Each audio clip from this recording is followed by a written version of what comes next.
Una operación de este tipo, me imagino que depende de la nariz que tenga usted al frente, ¿no? Es decir, hay intervenciones que me imagino deben ser menores, pero otras que suponen intervenir sobre el hueso, por ejemplo. Claro, eso depende de cada caso del paciente.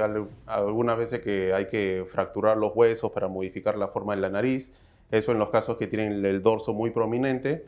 Hay otros pacientes que básicamente son la punta, o sea que no se trabaja hueso, solamente los cartílagos de la punta nasal.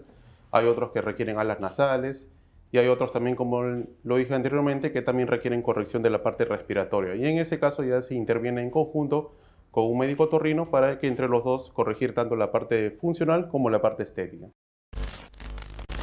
Bienvenidos, soy Nicolás Lucar, esto es Hablemos de Salud y el día de hoy nos acompaña el doctor Félix Castro Monzón. Él es cirujano plástico y estético, tiene más de 8 años de experiencia, ha trabajado además por todo el Perú en diversas instituciones como el Instituto Nacional de Salud del Niño, ha sido médico voluntario de la Operación Sonrisa Perú, ha trabajado en el Hospital Regional de Huacho, en el Hospital María Auxiliadora, así como en diversas campañas de salud en diversas provincias a lo largo y ancho del territorio nacional, y actualmente trabaja en la Clínica Paulista del Perú, donde realiza cirugías estéticas. Y vamos a hablar hoy de una cirugía muy específica que es la rinoplastia. Bienvenido, Félix, Muy, gracias por estar con nosotros. gracias por la invitación, Nicolás. Eh, ¿En qué momento, es decir, por qué viene un paciente a hacerse una rinoplastia, a operarse la nariz? Bueno, hay dos motivos principales. El principal es por la parte estética, ya que no está conforme con su nariz, ¿no? Porque tiene el dorso prominente o la punta está caída o está ancha. Y también por problemas funcionales, o sea, porque el paciente no puede respirar adecuadamente y se pueden realizar ambas correcciones a la vez, tanto la parte estética como la parte funcional. Ahora, ¿vienen más hombres que mujeres o más mujeres que hombres a hacerse este tipo de operación? La verdad es que casi por igual, ¿no? Es un diagnóstico bastante mixto, vienen tanto hombres como mujeres. Yo siento que al menos en mi práctica privada casi por ahí van de la mano, ambos sexos. Ujú. Ahora, una operación de este tipo, me imagino que depende de la nariz que tenga usted al frente, ¿no? Es decir, hay intervenciones que me imagino deben ser menores, pero otras que suponen intervenir sobre el hueso, por ejemplo.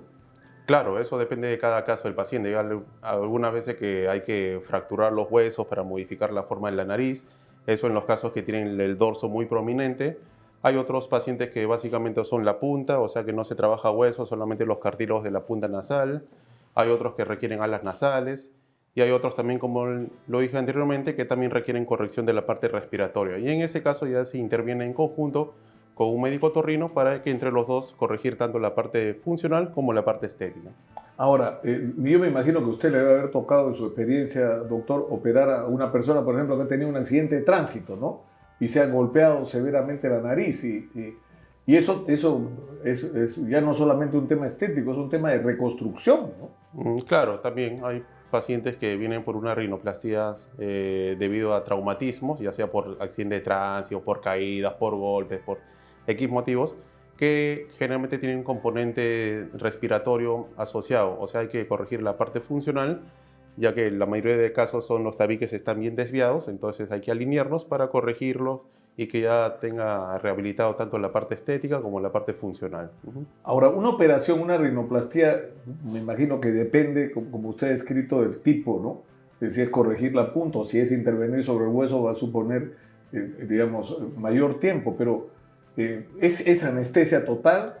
¿Cuánto dura o puede durar una operación? ¿Cuáles son los riesgos Ujú. de En la, someterse a una cirugía de este tipo? Claro, en la gran mayoría de casos el tiempo operatorio es corto, dura entre 1 hora y media aproximadamente. Es una cirugía catalogada dentro de las cirugías de bajo riesgo y es una cirugía bastante segura. Respecto a la anestesia, eso lo decía nuestro médico anestesiólogo, la gran mayoría de veces la anestesia consiste en una sedación endovenosa a la vena más el reforzamiento con la anestesia local. Y con eso el paciente está tranquilo, relajado y no siente ningún tipo de dolor durante la operación. Ahora, pero, ¿y si tiene que intervenir sobre el hueso? Porque hay toda una serie de mitos que el cirujano cincela el hueso. ¿Eso ocurre realmente?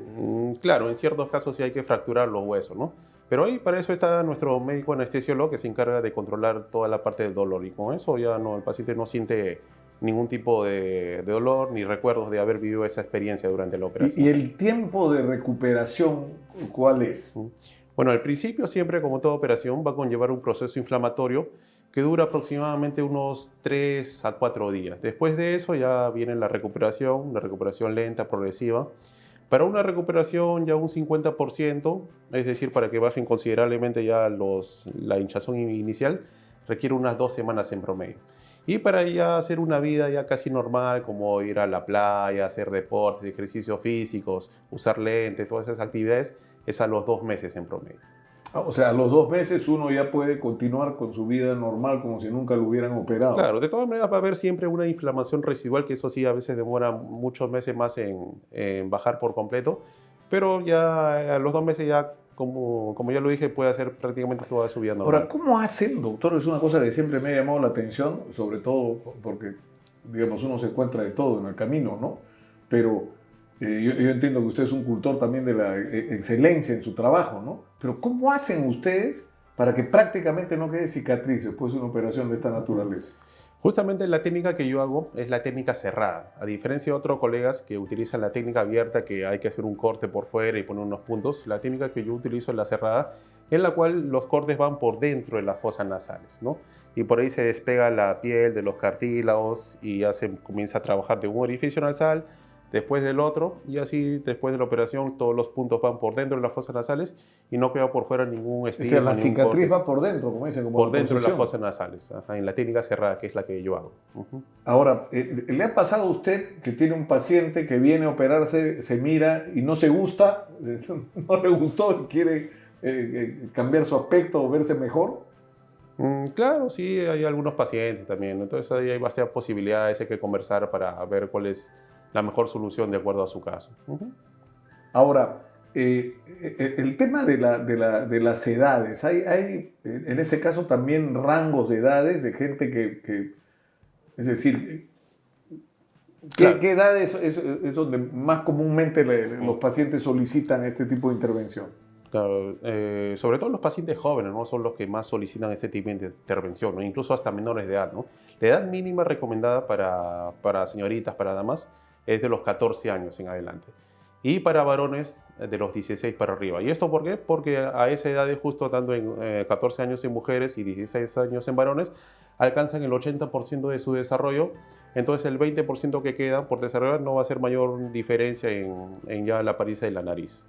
Y edades máximas, bueno, en verdad no hay ninguna edad máxima. Yo opero pacientes a veces de 65 años hasta de 70 años alguna vez, ¿no? Siempre y cuando el paciente esté saludable y no tenga ninguna comorbilidad, podría hacerlo, ¿no? No hay ningún Debe ser problema. muy loco que una persona llegue a los 70 años y diga, no me gusta mi nariz. O sea, Sí, pero he tenido casos así, ¿eh? Es poco frecuente, pero sí, de era vez en cuando sí he tenido, ¿no? las listas pendientes, eso que tiene uno que Sí, hacer antes sí, de pero morir. sí, No, parece, quiero ¿no? cambiar de nariz antes de morir. Quiero Sí. morir con una nariz diferente. Sí, efectivamente, y lo he tenido pacientes así, a poco, pero sí, ¿no? Ahora, en este tema de las cirugías, no hay una intervención, me imagino que en algunos casos sí, me imagino con otorrinolaringólogos, ¿no? Claro, O no, justo. es decir, porque, o sea, desde el punto de vista funcional, una vez más, es decir, una persona tiene la nariz de determinada forma, pero ya su aparato respiratorio ha venido, su nariz ha venido funcionando, digamos, en ese contexto, ¿no? El cambiarlo no afecta de alguna manera la respiración. No debería afectar. Si el paciente nunca tuvo problemas para respirar, entonces después de una rinoplastia netamente estética, tampoco tendría por qué empeorar o aparecer una dificultad respiratoria, ¿no? Entonces, si antes de la operación sí ya tenía problemas, por eso en la consulta es importante analizarlo, evaluarlo por dentro, a ver si tiene también el tabique desviado, los cornetes inflamados. Entonces ahí sí se lo propone al paciente hacer tanto la corrección de estética como la corrección funcional en compañía de un médico otorrino. Ahora, ¿usted le ha pasado alguna vez que ha venido un paciente y usted le ha dicho, no te operes? ¿En realidad no lo necesitas o no? Bueno, yo hago un filtro, o sea, previamente antes de que el paciente solicite una consulta, una evaluación presencial, entonces le pido unas fotos como para que mande, para hacer una preevaluación. Y sí, pues en esos casos, si es que yo determino que no es un caso tan necesario, le recomiendo que mejor no se recomiende y que no es necesario, ¿no? Pero me imagino que psicológicamente debe haber gente que es una persona antes y otra después. Es decir, que vive todo el tiempo pendiente de su nariz porque no le gusta y después de la operación es otra persona, que se quiere más a sí misma. Claro, eso genera bastante mejoría, autoestima, ¿no? Y mejora toda la vida del paciente. Muchas gracias, doctor Castro. Gracias, gracias. Bueno, es una opción. Si a usted no le gusta su nariz, es su derecho. Cámbiesela, pero una vez más, cámbiensela, arréglela en manos de especialistas. No ponga su cuerpo, su nariz, ninguna parte de su organismo en manos de improvisados. Póngala en manos de especialistas. Y para eso usted tiene que informarse. Y para estar informado, tiene que ver y seguir Hablemos de Salud. Para eso estamos.